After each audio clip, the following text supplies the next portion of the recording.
Olá, sejam todos muito bem-vindos ao Terapia. Neste canal, compartilho com você vivências e conhecimentos adquiridos ao longo desse 1 ano e meio no qual venho enfrentando o endividamento. Eu que enfrento as dívidas e cheguei ao limite da minha paciência com a questão do superendividamento, resolvi arregaçar as mangas, parar de cavar o buraco e enfrentar.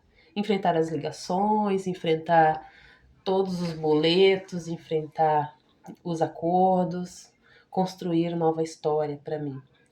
É cansativo, é difícil, é desafiador, é um processo solitário, mas é um processo necessário. É um processo muito necessário para que a gente possa construir uma nova vida para nós, a vida que merecemos, não é? E hoje eu quero falar com você a respeito de passar por esse processo tendo outras questões de saúde, né? Ou melhor, de falta de saúde. E não é fácil, não é brincadeira, mas não quero falar aqui como vítima, nada disso. Quero falar com você a respeito de colocar a luz sobre o assunto, refletir e, quem sabe, passar por ele, por essa situação, com mais dignidade, com menos sofrimento, com mais assertividade. E vamos lá. Então, tenho minha cola aqui como de praxes, então volta e meia eu vou estar olhando aqui para o lado, ok? Vamos lá. Falar de dinheiro e de dívidas já é um tabu imenso para quem está bem, produtivo e com a vida nos trilhos, sabe? Mas existe um cenário sobre o qual pouca gente tem a coragem de falar abertamente. Como é encarar uma crise financeira, no meio de uma tempestade emocional? Quando a depressão chega, ela não afeta apenas o nosso humor, ela afeta a nossa capacidade de tomar decisões e a nossa energia para trabalhar e também a nossa clareza mental, sabe? Os boletos, as cobranças, os compromissos financeiros não fazem pausa. Não fazem pausa nenhuma para que a nossa recuperação aconteça com calma. De jeito nenhum. E se a gente não toma cuidado, a gente deixa isso crescer e virar uma bola de neve, não é? Então a conta, ela continua chegando. As contas continuam chegando. E para quem está de fora, a solução parece super simples. Ah, é só organizar, fazer uma planilha, cortar gastos e trabalhar mais. Mas para quem entende de comportamento, sabe, comportamento humano e de saúde, saúde emocional, saúde mental, sabe que a conta não é puramente matemática, de forma alguma. Ela é energética, é uma conta energética, eu diria. A depressão drena o combustível da ação e as coisas básicas, sabe, como abrir um aplicativo de banco, como atender ao telefone ou encarar uma planilha. Tudo isso ganha um peso, sabe? O peso de uma montanha sobre as nossas costas. Então, a dívida financeira vira uma dívida moral, muitas vezes. E a pessoa que está deprimida, ela começa, ela começa a se cobrar muito, não é fácil. Não é nada fácil. E começa a achar que está devendo. É uma falha de caráter, ou uma prova de que ela fracassou. E começa meio que um ciclo de paralisia, sabe? Algo meio que assim, desse jeito. O medo da dívida gera muita ansiedade. A ansiedade consome a pouca energia que se resta. É uma bola de neve, assim, sabe? Uma coisa ruim que vai retroalimentando outra coisa ruim. E a falta de energia impede a ação. E essa inação, ela aumenta a dívida. Olha, é um problema. Então, ter a consciência desse ciclo é o primeiro passo para quebrá-lo. Você não está paralisado porque é irresponsável, de jeito nenhum. Você está paralisado porque o seu sistema operacional está sobrecarregado. Essa foi uma das grandes lições que eu aprendi ao longo desse 1 ano e meio. Teve dias em que eu precisava enfrentar, levantar da cama, fazer aquela ligação ou atender aquele telefonema, responder aquele e-mail, ler com calma aquele contrato e não consegui, não consegui.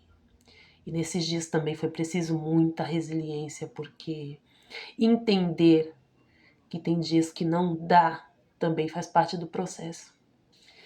E aí a gente precisa desse entendimento, mas a gente precisa virar a chave, sabe? Para sair desse lugar, a gente precisa sair desse lugar. Exige uma mudança muito profunda, muito grande, fundamental na postura da pessoa. Substituir a culpa, substituir toda essa mágoa que se produz de si própria, que se sente de si mesma, substituir isso por uma responsabilidade consciente é um trabalho de formiguinha, diário, um trabalho constante que se faz necessário. E a culpa, ela te joga na cama. Te faz querer se esconder do mundo e sussurrar que não há saída. Você fica contando para si mesma essa história. Não há saída, não há saída, não gosto de ser eu. Sabe? Você fica nisso. Então, a consciência te diz: não é nada disso. Para com isso agora. Eu estou doente agora. Estou doente. Minha energia está limitada, mas eu ainda sou o autor da minha vida. E eu vou cuidar disso um passo de cada vez. É aí que você tem que estar. É com esse pensamento que você tem que se pegar. Você está doente e você não é a sua doença. Ok? Ter essa clareza não diminui o problema. De jeito nenhum. Ah, quem dera se pudesse. Se fosse assim, né? Mas ele muda quem você é diante desse problemão. Entende? Diante do endividamento. Você deixa de ser uma vítima das circunstâncias e se torna uma pessoa em processo. Um processo de recuperação gerindo sua própria vida. Entende? Então tem uns passos práticos, né, da consciência. Tem um como agir na prática, né? Que na minha opinião, que é o que eu fiz e faço sempre, que é separar o meu valor pessoal do meu saldo bancário. Entende? O meu CPF, o seu CPF ou a sua conta no banco não definem quem você é, não definem a sua história. Você, a sua história, a sua capacidade profissional ou o seu valor como ser humano, nada disso depende de quanto você tem no banco, de que, eu tô no vermelho e por isso meu valor é menor. Não. Os bancos tentam nos fazer acreditar nisso. A própria depressão nos faz querer acreditar nisso. Nos faz até acreditar.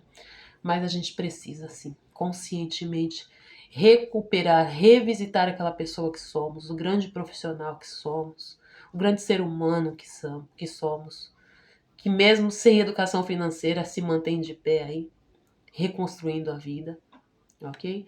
Então, a dívida é um estado temporário. A dívida é um estado temporário. Ele não é a minha identidade. Ela não é a sua identidade. Entende? Então você precisa criar uma política do mínimo possível. Foi assim que eu fiz. E é assim que eu faço ainda em dias muito desafiadores, dias muito difíceis. É a política do mínimo possível. Quando a energia está baixa, eu não tento resolver a vida inteira num dia só, de jeito nenhum. Eu faço uma única coisa pequena. Atendo a uma ligação, priorizo apenas o que é essencial. Sabe? A comida, sabe o que é? O que é essencial mesmo para aquele dia, para a existência naquele dia. A comida, a moradia, a saúde, o básico ali. E vou negociando o resto com o meu tempo. Vou negociando. e acabo invertendo a ordem das prioridades quando necessário também.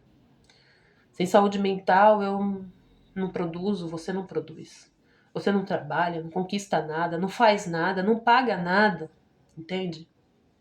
Então, tratar da sua mente, do seu corpo, não é um privilégio ou um luxo que você se dá depois de pagar suas dívidas. Não. Se cuidar é pré-requisito para que você volte a ter forças para resolver o que precisa ser resolvido. Compreende? Então, se você está atravessando por esse momento hoje, ouvindo cobranças, sabe? De fora e de dentro de ti mesmo.